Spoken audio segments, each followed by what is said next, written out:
I want to talk to you about libertarians in Ukraine and Russia. Both groups are honest and objective in that the Putin regime started this war, not only in 2022, but starting in 2014 with the invasion of Crimea and the fake referendum that followed.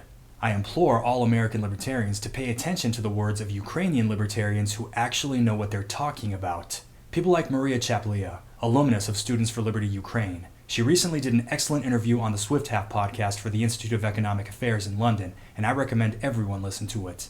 Another inspiring voice is Natalia Melnik. When the so-called special military operation began last year, she gave an incredible interview to Matt Kibbe on his Free the People podcast. She recently gave powerful talks for CPAC Australia and the Atlas Network. Please hear what she has to say. Then there are our Russian brothers and sisters. Abroad, incredible libertarians like Dr. Vera Kichanova have been denouncing the Putin regime since the invasion of Donbass and Luhansk 9 years ago. Others have fled the country specifically to dodge the draft.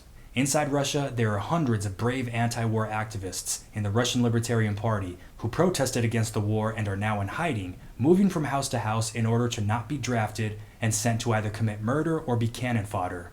At home, I'm incredibly shocked to see how so many American libertarians have fallen prey to a foreign totalitarian regime's blatant propaganda. In doing so, they've completely forsaken the Ukrainian libertarians in the face of a hostile invader, and they ignore the Russian libertarians in danger of being killed in a war for one tyrant's ego trip.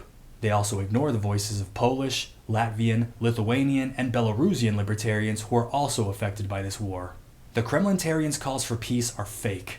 When US troops were in Vietnam, Murray Rothbard never demanded that the NVA and Viet Cong stop fighting and cede ground so there could be peace. The demand was for US troops to go home immediately. And there would be peace in Ukraine tomorrow if the Russian troops and Wagner mercenaries just go home.